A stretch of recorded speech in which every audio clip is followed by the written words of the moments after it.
Alhamdulillah, alhamdulillahilladzi arsala rasulahu bil huda wa dinil haqq liyuzhirahu 'ala ad-dini kulli wa kafa billahi shahida wa asyhadu an la ilaha illallah wahdahu la syarika lah wa asyhadu anna Muhammadan 'abduhu wa rasuluh ya ayyuhalladzina amanu taqullaha haqqa tuqatih ولا تموتن إلا وأنتم مسلمون يا أيها الناس اتقوا ربكم الذي خلقكم بنفس واحدة وخلق منها زوجها وبث منهما رجالا كثيرا والنساء واتقوا الله الذي تساءلون به والأرحام إن الله كان عليكم رقيبا يا أيها الذين آمنوا اتقوا الله وقولوا قولا سديدا يصلح لكم أعمالكم ويغفر لكم ذنوبكم ومن يطع الله ورسوله فقد فاز فوزا عظيما أما بعد فإن أصدق الحديث كتاب الله وخير الهدى هدى محمد صلى الله عليه وسلم وشر الأمور محدثاتها وكل محدثة بدعة وكل بدعة ضلالة وكل ضلالة في النار Ma'asyiral muslimin wal muslimat, sedang majelis kajian Nastah mengaji hybrid offline di Yayasan Imam Malik bin Anas yang semoga Allah berikan kemuliaan dunia dan akhirat. Alhamdulillah, kita bersyukur kepada Allah di siang hari ini. Allah berikan kemudahan untuk kita semua berkumpul di tempat ini dalam rangka bersilaturahmi, kemudian juga menuntut ilmu tentunya. Karena sering disampaikan di beberapa kajian bahwa ada janji Allah yang mengatakan yarfa'illahu alladhina amanu minkum walladzina utul ilma darajat. Allah itu akan angkat derajat orang-orang yang keluar menuntut ilmu. Riwayat lain mengatakan man salakat tariqan liyaltamisu fihi ilman sahalallahu lahu bi tariqan ilal jannah. Orang yang keluar menuntut ilmu, berjalan di atas bumi tujuannya menuntut ilmu, Allah akan mudahkan dia ke surga. Nah, kata kemudahan ke surga ini ya memang suhulah, kemudahan dalam semua segi kehidupan. Sayang kalau kita nggak mendapatkan yang seperti itu gitu loh. Nah, kebetulan karena kita kumpul nih dengan teman-teman dari Nasta mengaji di hybrid kajian online ini, kita coba pengen berdialog lah. Mudah-mudahan bisa menjadi tambahan hazanah keilmuan kita nih insyaallah ya. Kita kasih judul sampai kapan aku begini. Sampai kapan dong? Allah, kita nggak tahu istilah sampai kapan aku begini ini peruntukannya apa. Begini ini apa gitu loh. Tapi kalau dari judulnya sih keluh kesah sebenarnya. Yang mungkin bertanya sama dirinya sendiri gitu. Ya buat orang yang tahu bahwa Allah ciptakan dia untuk sebuah peruntukan. Sebagaimana di Az-Zariyat ayat 56. Allah berfirman, "Wa ma khalaqtul jinna wal insa illa liya'budun." Tidaklah kuciptakan jin dan manusia kecuali untuk beribadah. Tidaklah kuciptakan jin dan manusia kecuali untuk beribadah, kata Allah. Az-Zariyat ayat 56. Bukan alladzi waswisu fi suduril jinnati wan nas, bukan ya. Karena memang beda makna, beda tujuan nanti ya. Itu namanya setan yang menggoda manusia, dua golongan, golongan jin, golongan manusia. Alladzi waswisu fi sudurin nas minal jinnati wan nas. Nah, jemaah yang Allah muliakan, sampai kapan aku begini? bertanya sama diri sendiri gitu. Kalau orang yang sudah tahu bahwa memang hidup ini tujuannya ibadah, umurnya makin berkurang walaupun angka bilangan makin bertambah, demi Allah, dia akan berusaha memaksimalkan kebaikan. Waktu di mana dia hidup ini tidak lama. Istilah tidak lama ini memang ada batasannya. Kan Nabi pernah mengatakan umur ummati baina sittin wa sab'in. Umur umatku ini antara 60 70. Aqallu zada min dzalik, sedikit yang lebih dari 70. Ini menandakan informasi Tuhan bahwa Nabi menyampaikan kepada kita umur kita enggak lama. Dan kullu nafsin dha'iqatul maut, setiap yang bernyawa pasti mati. Setiap jiwa ini pasti mengalami kematian. Wa kullu nafsin dha'iqatul maut. Cuma kapan dimatikannya kita enggak pernah tahu. Nah, orang yang bertanya sampai kapan aku begini, dia akan berpikir kalau begini aku diwafatkan oleh Allah, apa yang kubawa berjumpa dengan Allah nanti? Kalau cuma begini targetnya, kenapa ibadahku telantarkan? Dulu aku cuma berpikir menjadi orang yang sukses di muka bumi dengan bekerja keras. Hei, kalau ukuran sukses jadi orang kaya itu kerja keras, harusnya kuli itu paling kaya loh. Kuli capek loh, lagi yang petani loh. Dari pagi kita masih ngulek di kasur, dia udah macul. Kita udah makan siang, udah selonjoran, dia masih kerja loh, capek loh. Ternyata bukan itu ukurannya, bukan. Oh, jangan-jangan jam terbang kan Ustaz, durasi pekerjaan yang lama Ustaz. Kalau sukses diukur dengan jam kerja yang lama, no, tukang warung kopi pinggir jalan 24 jam loh. Harusnya jadi orang paling kaya harusnya gitu loh. Tapi enggak. Ya, orang kuat tat, orang kuat tuh orang yang sukses tat, orang yang kaya. Jadi jangan-jangan orang di gym bodybuilding itu orang kaya semua, ya enggak lah. Atau orang yang punya jabatan tat, wallahu a'lam bishawab. Kalau emang jabatan menjadi ukuran sebuah kekayaan, raja dan presiden paling kaya dong. Itu semua titipan, Allah titipan kita seperti itu gitu loh.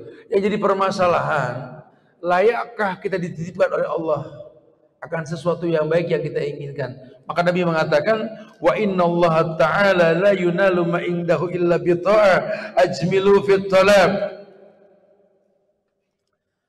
Nabi mengatakan sesungguhnya segala yang baik yang kalian inginkan adanya di sisi Allah, dan segala yang baik yang adanya di sisi Allah ini nggak mungkin kalian dapatkan tanpa mentaati Allah. Ajmilu fit talab, perbagus cara meminta.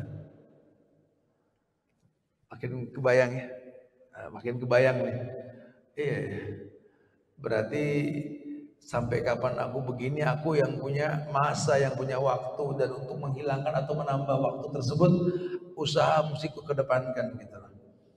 Mulailah kita coba lebih perdalam lagi, ternyata orang itu punya tujuan baik dengan peruntukan yang baik itu ketika mengedepankan beberapa hal dalam kehidupan. Hal yang pertama adalah ketika dia bisa mengikhlaskan hidup ini hanya untuk Allah. Maka dia nggak peduli orang lain mau berkata apa. Yang pertama kali dia perbuat sesuatu yang menyenangkan Allah. Karena dia tahu wa ma umiru illa liya'budullaha mukhlishina lahuddin. Yang memerintahkan kita mengikhlaskan agama hanya untuk Allah ya cuma Allah. Makanya berani kita mengatakan wa mahyaya wa mamati lillah. Hidupku, matiku lillah, untuk Allah saja. Enggak untuk yang lain. Ya, kalau orang yang sudah tahu, oh iya, berarti mulai sekarang saya nggak pengen main-main nih Ustaz. Bagaimana caranya saya hidup ini lillah, hanya untuk Allah. Jadi kalau Allah sudah sempurnakan penciptaan diri saya, tugasnya memanfaatkan kesempurnaan tersebut dan menjaganya. Magharraka bi rabbikal karim alladzi khalaqaka fasawwaka fa'adalak fi ayyi suratin ma syaa rakkabak. Dalam bentuk apapun Allah ciptakan kamu terbaik. Ahsanu taqwim, laqad khalaqnal insana fi ahsani taqwim. Ma gharraka bi rabbikal karim. Kalau sudah tahu begitu, apa yang bikin kamu enggan beribadah kepada Allah? Alladzi khalaqaka fasawwaka fa'dalak.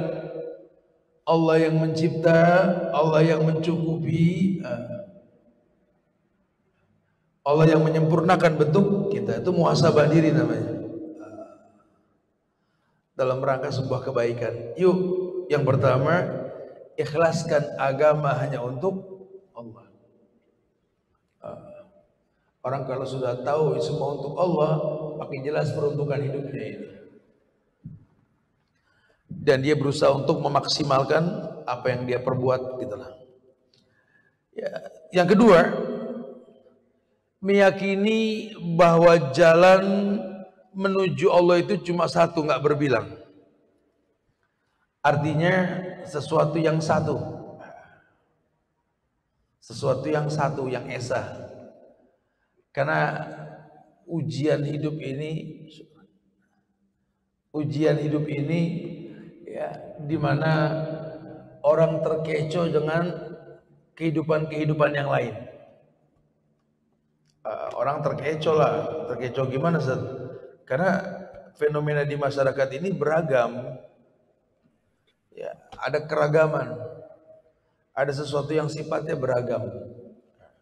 Sementara kalau dia tahu peruntukan hidup ini cuma satu jalan dan kebenaran cuma satu, jalan menuju Allah cuma satu, maka dia akan maksimalkan. Dia coba ke kitab-kitabnya ulama, ketemu hadis yang mengatakan khattalana Rasulullah sallallahu alaihi wasallam khattan biyadi summa khatta hududan an yamini wa an shimali summa qala hadhihi sabili wa hadha sirati mustaqiman fattabi'uhu wa la tattabi'u subula fatafarraqu bikum an sabili. Ya, sampai dia berani mengatakan bahwa Nabi pernah membuat sebuah garis satu dengan jarinya, menggaris-garis yang banyak di kanan dan kiri sambil mengatakan, wahai umat, wa hadza sirati mustaqiman, satu garis yang lurus ini jalanku yang satu yang tak berbilang, kebenaran yang hakiki. Digambar garis yang banyak di kanan dan kiri sambil berkata, wala tattabi'u subula fatafarraqu bikum an sabili. Buat garis yang banyak ini bak jalan yang banyak, jangan kau ikuti fatafarraqu bihi. Kau akan berpecah belah.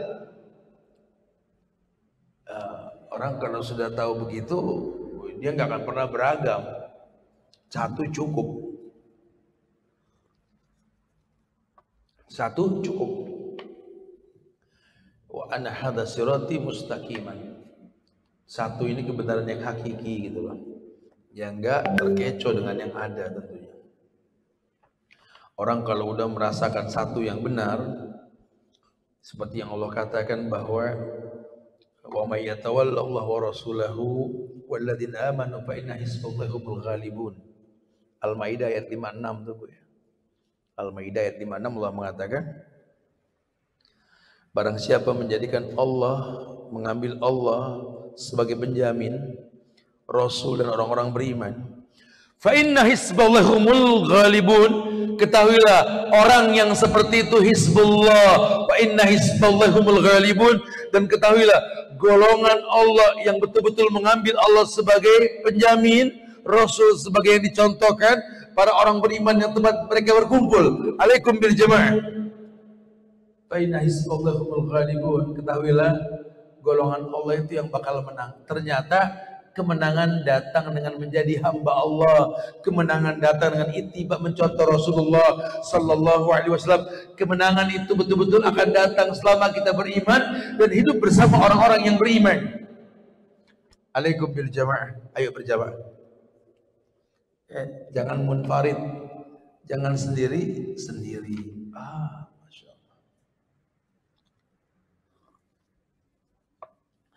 Apa alasan kita nggak boleh sendiri-sendiri?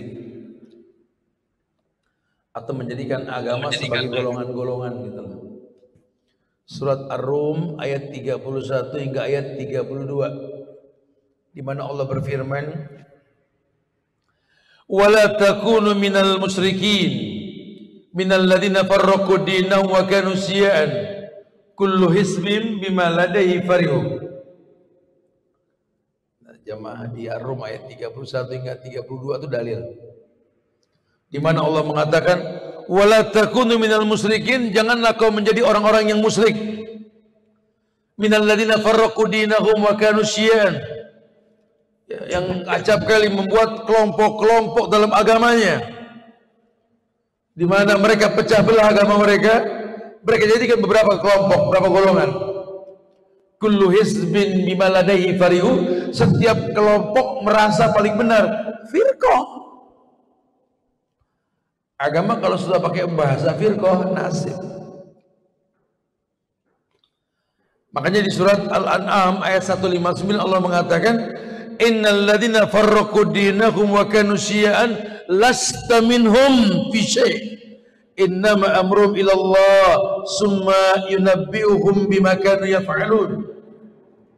Kata Allah begini jamaah, innal ladzina farraqu dinahum, sesungguhnya orang yang memecah belah agamanya, wa kanu syi'an, dan mereka terpecah menjadi beberapa golongan, lasta minhum, hei Muhammad, kamu bukan golongan mereka.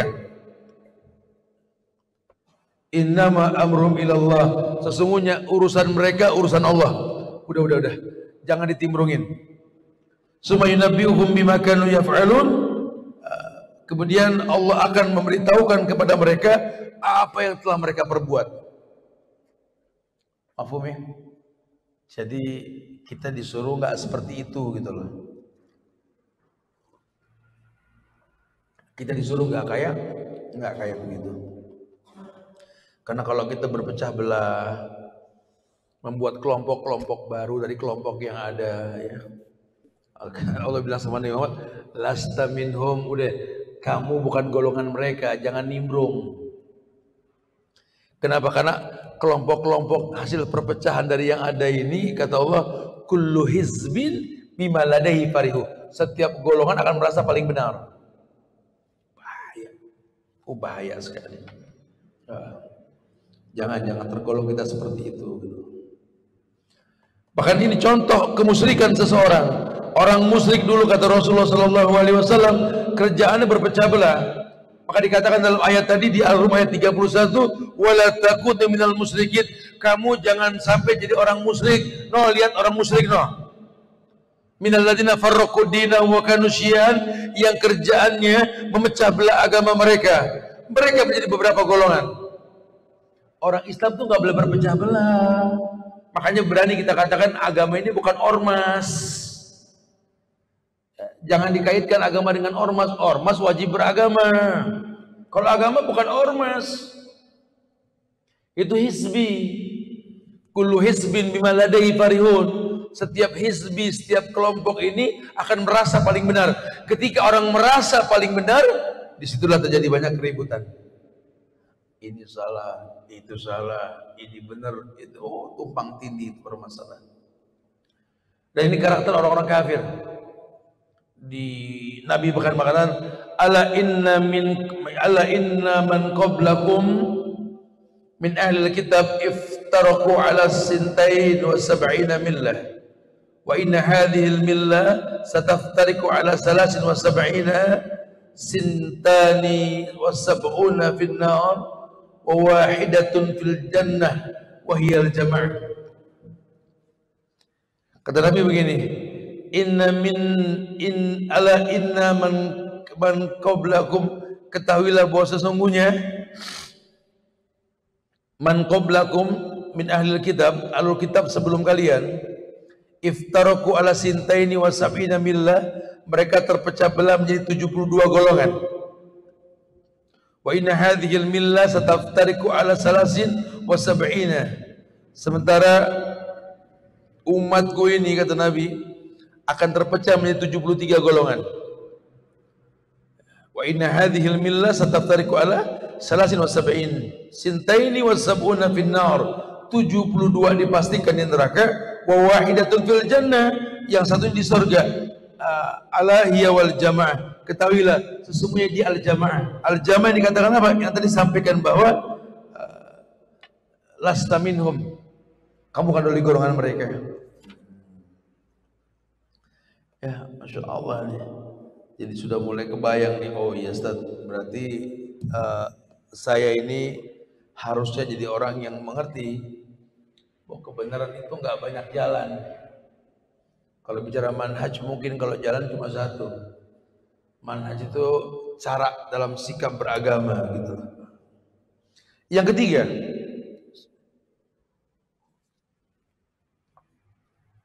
ketiga,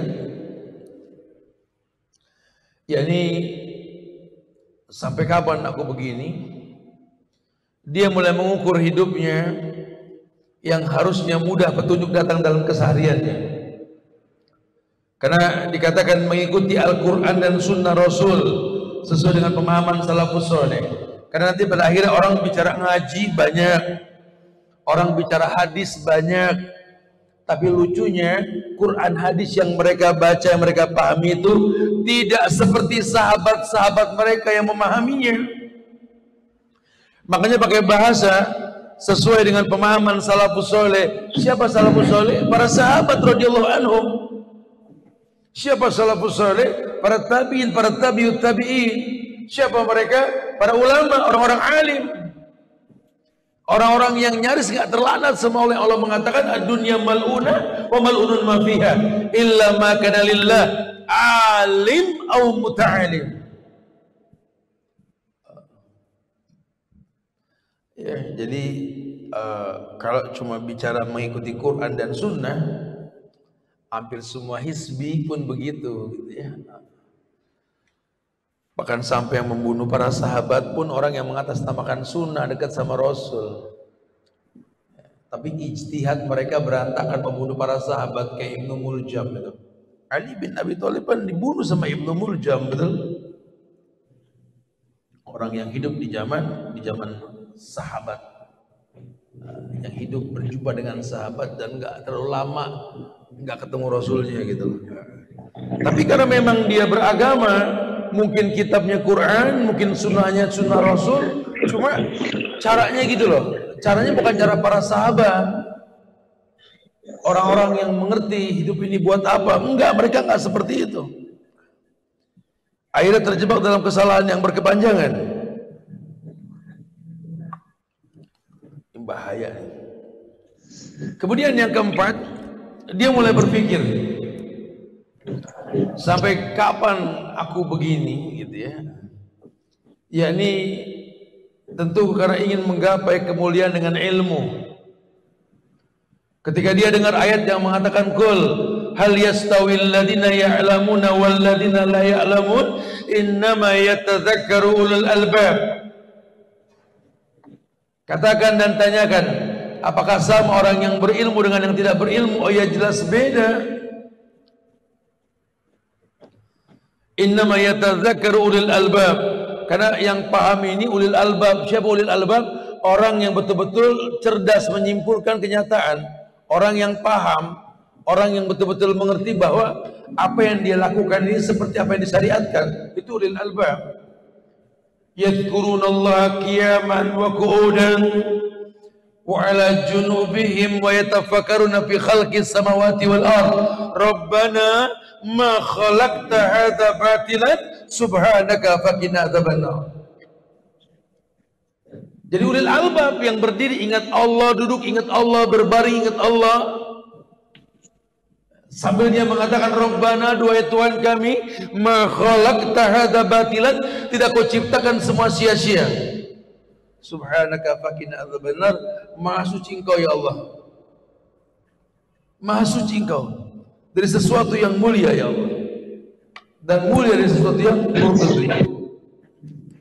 Disuruh dia gapai dengan ilmu. Nah, ketika dia nggak berilmu, dia berkata, iya ya, beda emang kalau tahu mau nggak tahu. Sampai kapan aku begini? Gitu kan bahasanya.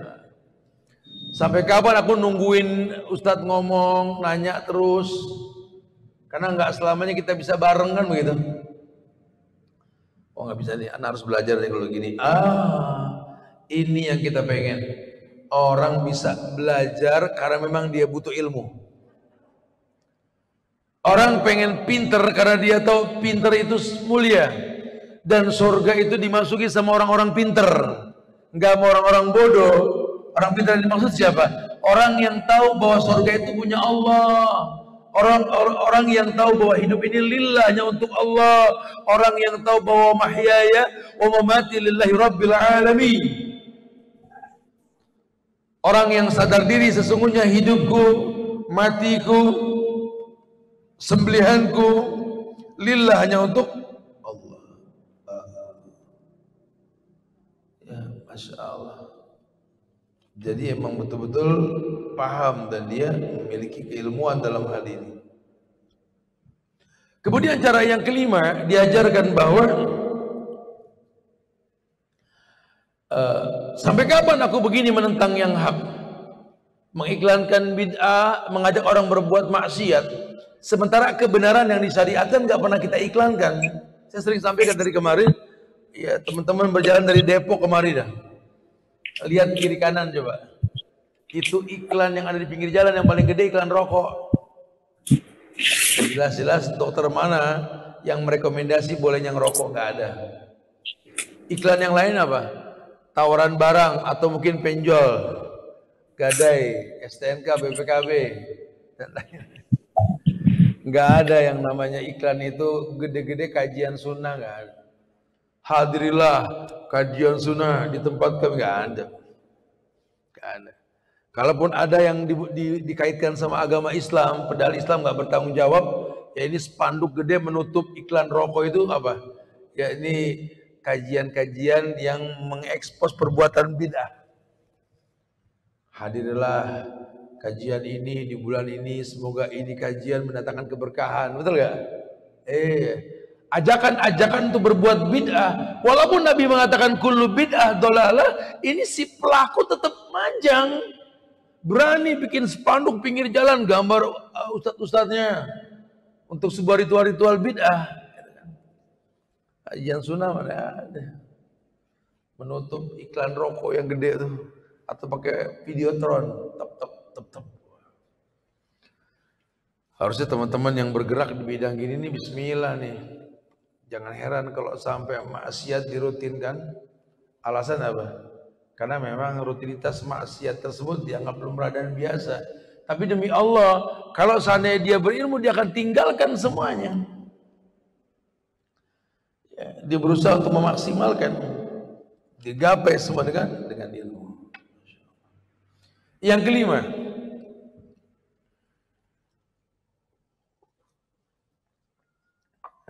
Fadol yang pada mau ngeteh-ngeteh, Fadol tadi bawain lagi ya. Sambil kajian sambil ngeteh poci. Ya, yang kelima yakni dia tahu bahwa dia tidak baik karena memang godaan dan ujian. Godaan dan ujian. Dia jadi orang yang betul-betul tahu bahwa keburukan yang dia lakukan ini adalah sesuatu yang memang mendatangkan keburukan yang lain gitu loh. Makanya dia akan bantah orang-orang yang menyelisih yang hak. Karena kalau nggak dibantah, nggak dijidal, wajadilhum billati ahsan, dia juga bisa terwarnai nih. Kita nimbrung pada sebuah kegiatan, nimbrung untuk mewarnai, jangan sampai diwarnai. Nah, kalau kita nggak ada usaha membantah orang yang menyelisihi kebenaran ini, nggak nutup kemungkinan sekarang kita bantah dia, besok kita ikuti dia. Ya, makanya Nabi Ibrahim alaihissalam dia tahu sekali berdoa, wajnubni wa baniya na'budal asnam. Jauhkan diriku, keluargaku, anak-anakku dari menyembah patung ya Allah. Padahal kita tahu Ibrahim kerjaannya menghancurkan patung. Ibrahim tiap hari menghancurkan patung. Tapi dia berdoa, jauhkan diriku dan anak-anakku ini dari menyembah patung. Loh kok begitu Ustaz? Karena dia manusia, dia tahu ini dunia alam kemungkinan, semuanya mungkin. Sekarang dia bilang jangan dan tidak, never, nggak akan pernah. Besok dia jadi pengiklan. Ya, karena hati ini dibolak-balikin sama Allah kan. Hati anak Adam di antara dua jari Allah Ar-Rahman. Yuqallib mayyasha, membolak-balikan sekehendaknya. Itu bahayanya tuh. Makanya penekanan tegas sekali ini. Dan kemudian yang terakhir, makanya dia berusaha untuk memaksimalkan Ustaz, apa? Yakni dalam keseharian ibadah itu kan ada istirahatnya. Nah, istirahat inilah dia mentasbihah diri. Dia coba bersihkan rutinitasnya. Apa sih yang membuat agama ini bikin boring? Apa sih yang membuat sholat ini gak dinanti? Dia tasbihah, dia coba murnikan. Atau dia tarbiyah, dia bina dengan apa yang dicontohkan. Dia tahu terjebak dalam kekhilafan, cuma dia nggak mau masuk pada dunia khilaf. Ini nggak boleh, itu boleh, ini nggak boleh. Tahu bukan tidak. Cuma kalau bisa menghindari lebih baik. Dia tasbiyah, dia tarbiyah. Masya Allah. Jadi betul nih, tanamkan kebaikan-kebaikan yang ada. Rutinitas harian dia ini kan membuat dia jadi orang yang apa ya, nggak baik. Kalaupun baik, tetap berkolaborasi kebaikan dengan ketidakbaikan. Dan kita nggak pernah mau terjebak dalam kesalahan yang seperti itu, gitu loh. Apa sih kesalahannya, Ustaz? Sering kok disampaikan, ada riwayat Abi Daud di mana Nabi mengatakan idza tabayatum bil ina, kamu biasa sering berbuat baik, tapi kalau rutinitas kamu ini tabayatum bil ina, masih berkutat dalam bank-bank konvensional dengan sekian alasan minta dilegalkan sama Tuhan. Idza tabayatum bil ina wa akhadtum ajnabal baqar, jahil dikedepankan murakab, kita pilih orang yang bakal kita ikuti yang nggak ngerti kemuliaan. Akhadtum ajnabal baqar, raditum bizar'i, atau terjebak dalam kenikmatan kerja seperti orang yang bercocok tanam yang dia tahu cuma kerja saja. Taraktumul jihad, dia tinggalkan jihad. Udah nggak ada lagi yang namanya jihad di otak dia. Walaupun sering mendengar Nabi mengatakan dirwatus sanamihi al jihadu fis sabilillah. Puncaknya agama tuh jihad. Udah nggak peduli dia. Sallallahu alaikum zullan. Kalau dia begini nggak mau berubah, Allah bakal liputi dia dengan zullan, kegelapan. Layan ji'u hatta tarjula dinikum, yang tak mungkin kegelapan tersebut hilang sampai kalian kembali kepada agama kalian. Agama yang dimaksud apa? Islam. Agama yang maksud Islam yang mana? Islam yang dibawa sama Rasul. Oh iya, Ustaz ya. Berarti kalau tahu kayak begini nggak ada kesempatan yang lain lah. Kita pengen menegakkan kebaikan, tarbiyah dan tasbiyah. Karena kalau tidak, sampai kapan aku begini? Makin hari makin gak jelas, bukan makin jelas. Mudah-mudahan memicu kita untuk bisa berdialog nih setelah ini, supaya lebih hidup suasananya. Karena kan nih nggak rapat jumlahnya, agak sedikit gimana ya? Kalau kita nggak tektok dialog nih, takut nggak connect. Takutnya semangatnya cuma sepihak doang nih. Makanya supaya sama, Ustaz sudah informasikan ada 6 langkah kita supaya nggak bingung sampai kapan aku begini. Ya, 6 tersebut bisa kita maksimalkan. Mungkin dari 6 yang Ustaz sampaikan ada yang nggak dipahami, kita dialogin ya.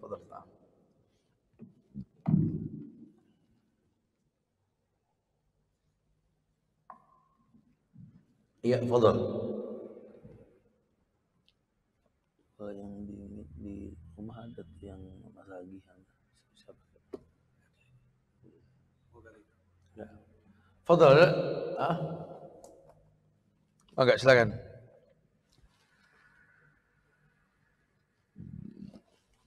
Pencetus sampai kapan aku begini gitu. Siapa tuh? Fadhal. Jadi jelas nih, kalau sampai kapan kamu begini saya yang jawab. Karena aku ya harus jawab masing-masing. Nah, untuk mendapatkan jawaban itu Ustaz kasih tawaran tuh. Ada 6 hal supaya kita bisa menjawab sampai kapan aku begininya gitu. Fadhal, silakan.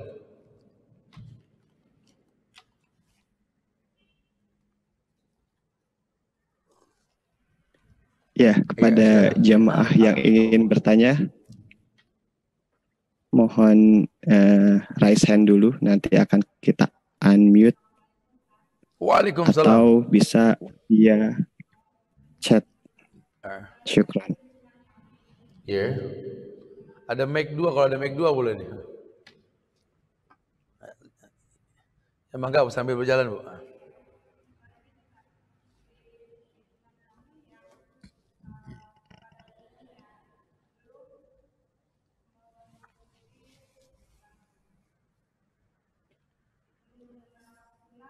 Ya.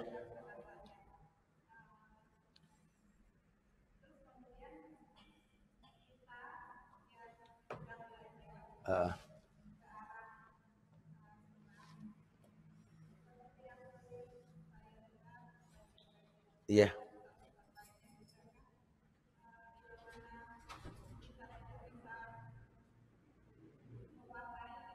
Iya. Iya.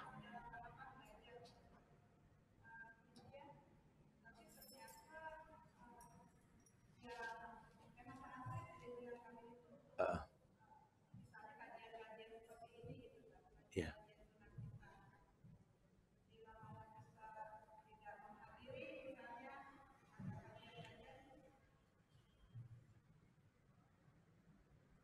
Misalnya kita tidak menghadiri kajian-kajian yang memang tidak sepaham gitu ya, artinya kemudian kita seperti dikucilkan gitu kan. Iya. Bahkan kita boleh dibilang dibenci di lingkungan tersebut kan. Iya. Apa yang harus saya lakukan? Taib, naam. Ya, ini fenomenanya memang begitu tuh ya. Hampir mirip sama kasus bangsa ini karena agamanya kan heterogen. Jadi kita sering dikucilkan dengan kata sekedar ngucapin si Happy dan si Mary setiap akhir tahun. Akhirnya bermusuhan gara-gara 2 hari itu. Saya bilang setahun itu ada 365 hari. Apa ya gara-gara yang 2 hari kita dimusuhin? Terus kenapa kok dimusuhin? Karena di 363 hari kita nggak berbuat baik. Sama dengan di masyarakat gitu lah. Ya kami contohkan diri kami aja di sini. Jamaah harus tahu nih, dulu awal-awal kita pindah kemari, 1 RW itu kita Islam sendiri di sini. Ini kampung non Muslim ini. Kalaupun kampung Islamnya ya di luar ke RW kami ini rata-rata orang-orang pribumi, pengikut Syekh Hasyim Asy'ari, orang-orang Nahdlatul Ulama, gitu ya. Yang tentu banyak perbedaan dalam manhaj, dalam ijtihad, gitu ya. Wallahu a'lam bishawab, izin Allah semuanya. Karena memang kita nggak membicarakan perbedaan, kita lebih pada membuat sesuatu yang dibutuhkan, sehingga akhirnya keberadaan kita itu menutupi kebutuhan mereka, dan pada akhirnya perbedaan dikesampingkan. Nah susahnya kita ini kan kalau tinggal di kompleks, di mana kita menyampaikan kebaikan, tapi bahasa mereka itu mereka juga punya kebaikan menurut mereka gitu. Oke lah ya, aku ikut kajian kalian, tapi kalian ikut kajian aku juga gitu ya. Ini teknik dakwahnya memang yang mesti diluruskan, ya ada yang salah. Kok belajar coba-coba. Jadi kalau coba deh di kita dulu, kamu juga coba di kita dulu gitu. Ya nggak apa-apa sih kalau kita sudah berilmu duduk di majelis orang lain, nggak apa-apa. Dilala kita ini memang interaktif. Kalau si Ustadz bilang sesuatu yang salah, afan Ustadz, tadi bukan hadis yang antum sampaikan doif ya? Dalam Islam kan hadis doif nggak bisa jadi rujukan, Ustaz. Apalagi kalau berkaitan dengan sesuatu yang sifatnya furu, wajib, nggak boleh, Ustaz. Masya Allah. Nah, di situ pentingnya kita untuk memposisikan diri. Jangan cuma sekedar membuka kajian atau mengajak orang kajian. Yang dibutuhkan itu apa sebenarnya? Gitu. Beberapa teman-teman datang dari nama daerah, akan ada Bogor mengaji, Jakarta mengaji. Ini ada satu tempat pakai bahasa mengaji juga. Ustadz, doakan dong Ustadz, supaya kita ini bisa bikin masjid. Bikin masjid di mana? Di kampung ini Ustadz. Oh, emang nggak ada masjid? Ada Ustadz. Terus kita nggak boleh kajian di situ Ustadz. Oh jadi kalau setiap dilarang di satu masjid kita bikin masjid lagi, apaan penuh masjid.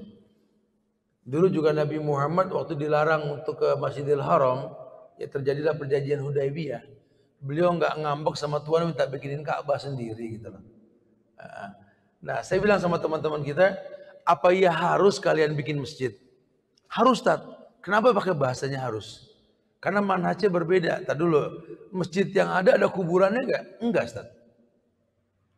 Imamnya sama Al-Fatihah, baca surat sama Tat. Cuma perbedaan di bismillah, kecil atau dijaharkan, itu aja Ustaz. Berarti aman dong.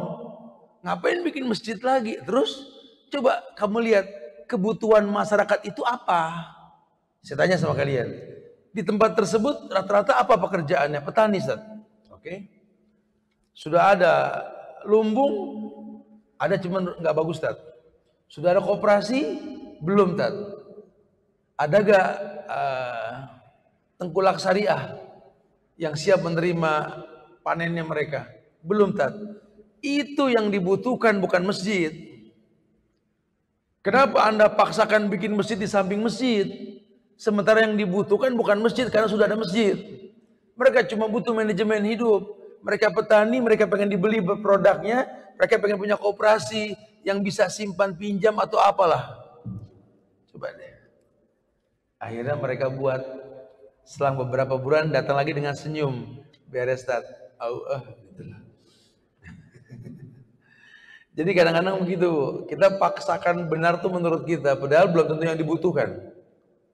Makanya Nabi ngomong sama sahabat-sahabat itu kalau datang ke sebuah tempat, yang pertama kau sampaikan syahadat, bukan perbedaan. Kalau syahadat mereka sudah pahami, ajarkan sholat. Kalau sholat sudah dilakukan, tolong ajarkan sedekah. Saling memberi.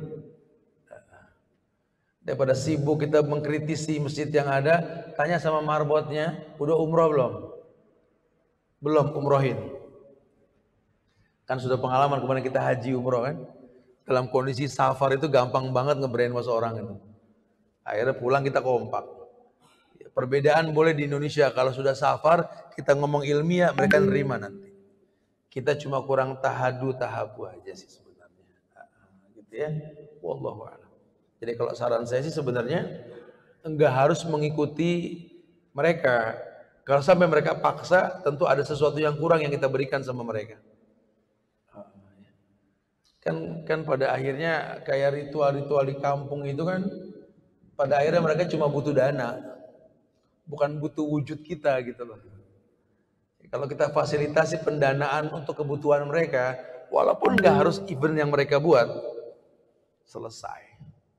Paling mereka mengatakan, ya kami sih hanya mengundang. Kalau bapak nggak ada tuh nggak apa-apa, kami tahu bapak sibuk. Jazakallah bantuannya, selesai sebenarnya.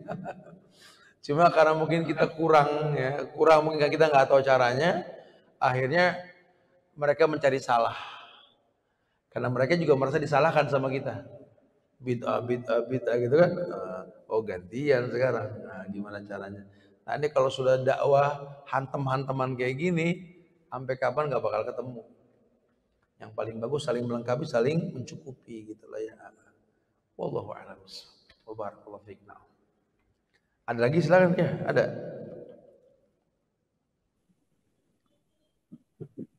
Bismillah. Assalamualaikum Ustaz.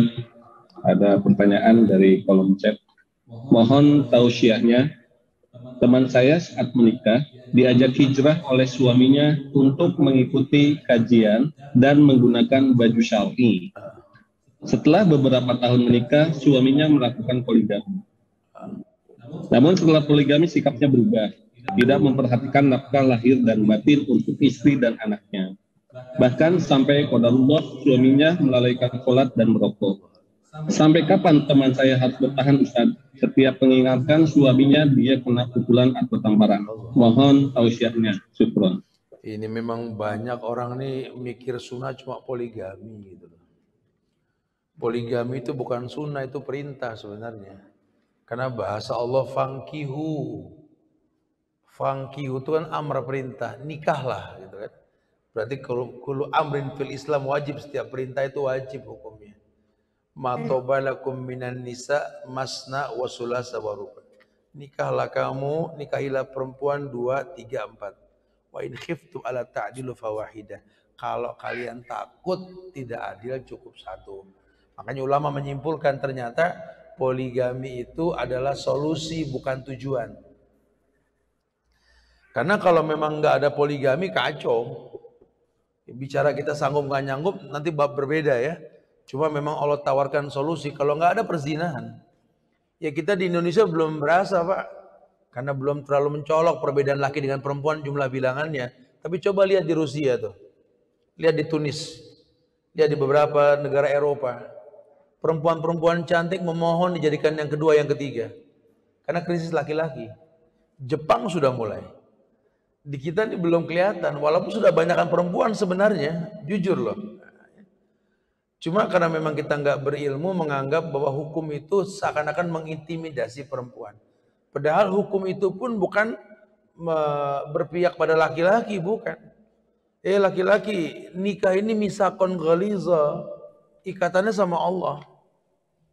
1 orang saja istri kita tanggung dosanya. 2 orang kita tanggung dosanya, 3 orang dan seterusnya. Lawang dosa kita saja kita susah nanggung kan gitu ya. Makanya Nabi mengatakan kalau bicara poligami, fa inni mukatsirun bikumul umam yaumal qiyamah. Tujuannya memperbanyak umat pada hari kiamat, membuat aku bangga. Yang ada saja sudah sukses belum? Bagaimana keagamaannya? Anak-anak kita seperti apa? Sudahkah di atas syariat? Nanti ada aturannya. Kalau mau menikah lagi yang kedua, harus yang lebih baik agamanya. Harus lebih baik agamanya. Tidak boleh pernikahan yang kedua ini lebih buruk dari yang pertama. Ada bab tersendiri tuh. Karena efeknya apa? Efeknya poligami itu akan membuat orang menjadi makin baik. Menjadi makin khusyuk dalam keagamaan gitu lah. Orang yang sudah mengalami poligami itu dia akan tahu kalau poligaminya betul akan makin sayang dengan yang pertama. Makanya Rasul nikah dengan 9 istrinya, sebagian mengatakan 11, wallahu a'lam. Meninggalnya itu di antara kedua dadanya Aisyah, yang dia katakan Khadijah. Ya, kata Aisyah, aku nggak pernah cemburu dengan perempuan melebihi dengan Khadijah. Karena istri Nabi semua janda, kecuali 1 Aisyah yang gadis. Yang gadis geleng pala. Padahal yang paling tua itu Khadijah, beda 15 tahun sama Rasul kan. Karena poligami yang betul seperti itu makin sayang dengan yang pertama. Nah ini kalau sampai makin benci sama yang pertama, ini sudah salah dari awal. Dan ini haram hukumnya. Karena nggak boleh ibadah itu merusak ibadah. Maaf. Tidak boleh ibadah merusak ibadah. Nikah itu ibadah. Bisa gak ibadah tersebut nggak merusak ibadah? Makanya harus ada cara yang mesti diluruskan nih. Sama dengan perempuan juga membenci itu nggak boleh. Abang Allah yang perintahkan. Makanya nggak boleh perempuan meminta cerai karena suaminya nikah lagi itu nggak boleh. Kalau betul caranya. Kalau nggak betul ya beda bab, namanya islah. Rapikan, beresin, nasihatin. Ini orang bodoh nih laki-laki. Sudah punya perempuan yang baik agamanya, rumah tangganya bagus. Kok terpincut sama orang yang nggak jelas agamanya? Lihat efeknya. Nuwalihi matawalla, kan kupalingkan dia sejauh mungkin. Gara-gara nikah sama yang kedua, nafkah lahir batin nggak dapat yang pertama. Gara-gara nikah dengan yang kedua, main tangan. Khiyarukum linisaikum. Kata Nabi kalau pengen lihat laki-laki, lihat di rumahnya baik nggak sama perempuan. Jangan pernah percaya sama laki-laki di luar rumahnya. Itu kata ulama. Jangan pernah percaya sama tingkah laki-laki di luar rumahnya. Semuanya pasti sandiwara. Kalau pengen lihat laki-laki, lihat dia di rumahnya. Itu laki-laki. Itu bahasa Rasul. Karena yang paling baik di antara laki-laki yang ada, yang paling baik di rumah tangganya. Jadi kalau di luar dia bagus, ngelucu, orang senang sama dia, di rumahnya dia nggak dekat sama istri, sama anak-anaknya, ini aslinya. Sisanya sandiwara. Itu kalau bahasa agama seperti itu. Ya makanya kita di tengah-tengah nih kita lurusin. Karena ada juga perempuan kalau udah ngomong poligami ada bahasan lain nggak? Gitu. Kalau nggak setuju sama poligami, robek aja surat An-Nisa tuh. Nggak perlu ada surat An-Nisa di Quran gitu loh. Ya nggak bisa Allah perintahkan. Nanti satu waktu kita akan mengalami dan kita butuh itu dan satu waktu itu gitu loh. Wallahu a'lam bishawab. Baik, ada lagi tanya? Khalas? Khalas? Ya khair, semoga manfaat yang disampaikan ya. Kita bisa dialog santai di luar kajian karena sudah siap nih minuman-minuman teh santai juga. Ya, itu aja yang bisa disampaikan. Minta maaf pada kekurangan, kesempurnaan hanya milik Allah. Ya seperti inilah kondisinya. Nanti bisa disetting ulang kita kalau mau kajian apa family gathering atau apalah nanti ya. Dan event-event yang lebih luas tentunya. Jaga ukhuwah di antara kita. Jangan bosan untuk saling mendoakan. Doakan diri kita, keluarga kita. Doakan di tempat kita supaya bisa maksimal. Karena baru 80% ini bangunan, tapi sudah bermanfaat, alhamdulillah. Semoga bisa maksimal nanti insyaallah. Ya, doakan juga negeri kita tercinta Indonesia agar dijaga ukhuwah kebangsaannya. Dan doakan pula para pemimpinnya agar Allah berikan hidayah, Allah jaga mereka, ya, dimuliakan dengan kemuliaan yang banyak insyaallah. Kita tutup dengan kafaratul majlis. Subhanakallahumma bihamdika asyhadu an la ilaha illa anta astaghfiruka wa atubu ilaik. Assalamualaikum.